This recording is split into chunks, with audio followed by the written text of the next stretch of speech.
Cessons d'être, soyons plutôt. Vous êtes fan de culture populaire, que ce soit les bandes dessinées, les mangas, les animés, les jeux vidéo. Vous aimez les nouvelles technologies? Alors bienvenue sur Pure World. Nous traitons ici de toutes ces thématiques avec une approche culturelle africaine. Vous êtes curieux de connaître cette approche, de savoir ce qu'est ce paradigme? Eh bien, suivez-moi et surtout, abonnez-vous. Il y a généralement deux attitudes différentes quand on estime être victime d'une certaine situation. Il y a ceux qui choisissent de se plaindre, ceux qui choisissent de clamer haut et fort que « c'est pas normal, c'est injuste, il faudrait que ça change ». Et il y a ceux qui font ce qu'il faut pour que ça change. Il y a ceux qui se battent, il y a ceux qui passent à l'action. Donc la première attitude, le fait de dire que c'est pas normal, le fait de parler, de dénoncer tout ça. Bon, cette attitude, est-ce que ça donne vraiment des résultats? Sur qui tu comptes vraiment pour atteindre tes objectifs? Là, je parle en particulier de la représentation dans les œuvres culturelles, que ce soit dans le cinéma, dans les jeux vidéo, dans les animations et tout ça. Bon, il y a des gens que ça dérange. Il y a des gens qui voudraient voir plus de noirs, plus de personnes noires comme moi. Bon, bien sûr, c'est ce que je suis. C'est pour ça que je parle de ça. Il y en a d'autres qui voudraient d'autres minorités, comme on les appelle. On parle de minorités, généralement en Occident. Bon, c'est ça quoi. Du genre, il y a des gens, on les place dans les minorités. Et beaucoup de gens voudraient être représentés. C'est tout à fait normal. Vous ne savez pas la satisfaction qu'il y a quand tu vois quelqu'un qui te ressemble dans une œuvre qui est très connue ou bien qui est une personne qui est bien dépeinte dans une œuvre que tu aimes bien. Quand tu vois que cette personne te ressemble, bah, c'est cool.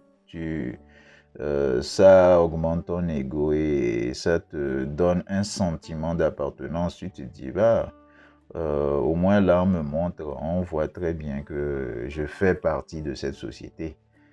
Toutefois, il faudrait qu'on réfléchisse aux coulisses, sur qui réalise vraiment. Bon, peu importe que ce soit des films, des jeux vidéo, etc. Il y a bien quelqu'un derrière ou des gens derrière qui donnent leur approbation. Quand je dis donner leur approbation, c'est pas juste parler, c'est financer. Parce que nous sommes dans une société capitaliste. Et pour pouvoir réaliser quelque chose, il faut bien les financer. Donc, quelqu'un qui donne son argent, il voudrait bien pouvoir avoir un retour sur investissement. Et pour avoir ce retour sur investissement, il préfère faire les bons choix. Donc, cette personne montre en majorité ce qui lui ressemble et ce que la personne estime qui aura du succès. Donc, c'est normal qu'il puisse représenter sa clientèle en quelque sorte mieux que les autres. Ou c'est normal qu'il puisse renforcer les clichés. Puisque les clichés, ça fait vendre. C'est même souvent drôle. Il y a beaucoup de gens, des comédiens qui, bon, à l'époque, ça se voyait beaucoup mieux. Bon, apparemment, ces derniers temps, ça a un peu changé. Mais qui jouaient sur leur minorité pour faire des blagues, en particulier en imitant les accents ou en parlant de situations du genre avec leurs parents, leur maman, ce genre de trucs, pour faire rire les autres. Et dans le cinéma, dans les jeux vidéo et tout ça, c'est un peu normal que les auteurs utilisent ça dans leurs œuvres pour renforcer ces préjugés, faire rire les gens de façon générale. Petite précision, quand je dis que c'est normal, je parle au fait de conséquences. Quand quelque chose arrive, c'est que c'est la conséquence d'un truc qui s'est passé. Ça fait partie de l'histoire. C'est pour ça que j'aime bien l'histoire. Parce que je veux bien comprendre pour quelle raison telle chose est arrivée. Qu'est-ce qui a justifié ça? Et quand tu vas dans le passé, tu vois ce qui a eu, tu vois ce qui est arrivé. tu te dis, bah, c'est une résultante, c'est une conséquence de ce qui s'est passé. C'est dans ce cas que je dis que c'est normal. Maintenant, trouver qu'on n'est pas assez représenté ou qu'on n'est pas bien représenté, c'est normal, c'est tout à fait normal de ne pas sentir que ce qu'on montre à la télévision, ce qu'on montre dans les œuvres de fiction n'est pas du tout en ta faveur ou ne représente pas du tout ta réalité. Tu aimerais que ça change, tu voudrais que ça se passe différemment. Eh bien, la façon de changer ça, est-ce que c'est parler de ça sur les réseaux et tout ça, se plaindre? Bon, c'est vrai que ça entraîne une certaine action, mais qui va le faire? Les personnes qui sont aux manettes, les personnes qui travaillent directement sur ces œuvres-là, que ce soit ceux qui financent ou que ce soit ceux qui font de façon technique ces différentes œuvres. Parce que la majorité de ceux qui travaillent dans ces studios, bon, quand je parle de jeux vidéo par exemple, ce sont des gens qui en majorité se ressemblent beaucoup, hein. C'est des communautés qui se ressemblent beaucoup. Et ces gens, il y a des situations qu'ils ne connaissent pas, ou il y a des choses qu'ils ne voient pas. C'est vrai que ça a commencé par changer, mais comment est-ce qu'on peut attendre de ces personnes-là qu'ils puissent vous représenter comme il se doit?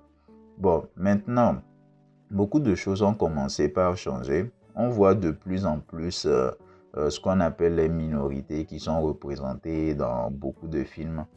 Jusqu'à même beaucoup de gens se plaignent que dans des films historiques, on les représente. En particulier, il y a ces polémiques avec James Bond ou avec les Bridgerton ou d'autres polémiques du genre. Avant de continuer, faisons une petite pause. C'est le moment du placement de produit. Et oui, cette vidéo a été sponsorisée par moi-même. Je vais vous parler de mon œuvre, Mchaoui. Au fait, ce que je suis en train de dessiner là, c'est le concept art, un des concept art de mon œuvre appelé Mchaoui. Dans cet univers, de plus en plus de phénomènes inexplicables se produisent, dont l'apparition de créatures malfaisantes appelées Eléou. Les Mchaoui, sorciers légendaires, seraient les seuls à se débarrasser des Eléou. Toutefois, ça fait plus d'un siècle qu'ils ont disparu. Donc c'est ça le synopsis de mon histoire. Et je sors un jeu vidéo sur ça bientôt qui va se concentrer sur le chapitre 1 des Boys in Savannah. Je vous invite à aller voir le lien que j'ai mis dans la description. Et si le concept vous plaît, vous pouvez le précommander. Donc là, actuellement, vous avez la possibilité de l'avoir à moitié prix. Donc, je vous invite à le faire. Et pour terminer, je vous invite à aller voir mes autres vidéos. Je parle de beaucoup de choses. Il y a une vidéo en particulier où j'ai parlé des coulisses du film de Kirikou. Comment est-ce que ça a été créé? Quelles sont les thématiques qui ont été traitées? Tout ça. Donc, voilà. Et toutes ces polémiques-là, franchement, moi, ça me fait rigoler. Ça me fait rigoler parce que là, on voit très bien que ça dérange les gens. On a l'habitude de ne pas représenter certaines personnes et les autres, ils s'en foutent. Maintenant, quand on commence pas beaucoup les représenter, il y a des gens qui commencent par se plaindre. Donc, c'est qu'ils confirment que la représentation, c'est quelque chose d'important. Sinon, ils ne se plaindraient pas. Ils ne parleraient pas de ça comme ça dans les réseaux sociaux. Ils ne verraient pas ça comme un envahissement ou bien, je peux dire, une certaine colonisation. C'est vraiment drôle comme situation. Mais ce qu'il faut comprendre, c'est que ceux qui sont derrière les manettes, comme je le disais, on est dans un monde capitaliste. Ils ont compris que c'est ce qui marche de plus en plus ces derniers temps. Avec les succès des œuvres comme les Black Panther et tout ça. Et avec tout ce qui se passe. Bon, il y a des gens qui parlent de SJW, c'est-à-dire les Social Justice Warriors. Avec tout ça là, on voit bien que économiquement parlant, les gens dépensent un peu plus par rapport à ce genre de sujet-là. Bon, on ne sait pas trop si c'est exactement la représentation qui fait ça ou bien la polémique qui est causée derrière. Parce que généralement, quand il y a des polémiques, les gens ont envie d'aller découvrir ce qu'il y a. Donc, c'est de la pub. Ça permet, du moins, à ceux qui créent ces œuvres-là, d'économiser en matière de promotion. Et ça, c'est vraiment un plus. Ça les permet d'avoir beaucoup plus de bénéfices.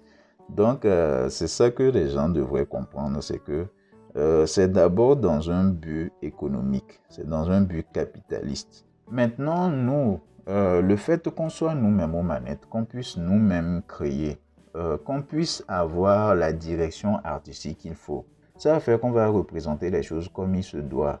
Parce que ce que moi je vois qu'on montre là, c'est des visions fantasmées, c'est des visions occidentalisées, je veux dire, des cultures africaines ou bien des personnages africains. Il suffit bien de voir maintenant les situations dans lesquelles on les met. On les met dans des rôles que des Occidentaux avaient l'habitude d'avoir et tout ça. Ce genre de rôle, bon, de façon culturelle, on n'est pas comme ça, on est dans des rôles vraiment différents parce que je parle beaucoup de paradigme. Le paradigme, j'ai grandi en Afrique. Et quand tu grandis en Afrique, du genre quand tu commences par prendre conscience de la culture dans laquelle tu évolues, parce que bon, généralement dans les villes africaines aussi, on est beaucoup matrixé par tout ce qui est de l'Occident. Et quelqu'un dans une ville africaine pense plus comme un occidental maintenant. Mais quand tu as conscience de la différence de ton paradigme et quand tu as conscience que les mentalités sont différentes, que la vision du monde n'est pas pareille, que ce que les autres poursuivent, que ce que les autres considèrent comme important n'est pas forcément nous ce qu'on considère comme important, vous allez voir que ça va donner des œuvres vraiment originales, des choses avec des visions vraiment qui vont apporter quelque chose à nous-mêmes, à nous, notre façon de nous voir et au reste du monde. Bon, c'est ce que moi je pense. Alors, au lieu de compter sur les autres pour nous représenter, et si nous le faisions nous-mêmes, eh bien, tu veux que dans un film, on puisse te représenter comme il faut. Alors fais-le. Fais-le toi-même ton film. Va apprends à devenir réalisateur ou apprends à devenir acteur. Apprends à chercher du financement. Va trouver ton financement et fais ton film. Fais ce que tu as à faire. Si tu veux faire un jeu vidéo, moi c'est dans mon cas. Apprends à faire des jeux vidéo. Va apprendre à faire du game design, apprendre à faire de l'animation, de la modélisation 3D, apprends à faire tout ça. Et cherche ton financement, tu fais ce qu'il faut. Il ne faut pas attendre que les autres puissent créer des choses pour que toi tu puisses bien te sentir ou que tu puisses repartager après en disant ouais, bon, ouais, ce personnage, il est bien, il est cool, il me représente. Ce serait encore mieux que tu le fasses toi-même. Et puis en plus, il faut bien réfléchir. Bon, dans les films ou dans les jeux vidéo et tout ça qu'on a l'habitude de voir, ce qui gagne en fin de compte, qui est-ce qui gagne? C'est ceux qui l'ont créé. Et ceux qui l'ont créé, bah, je suis désolé, mais ils ne ressemblent pas du tout à ce que tu penses, hein. Ils ne sont pas de ta minorité. Et puis bon, si vous avez remarqué, vous verrez bien que je mets minorité entre guillemets.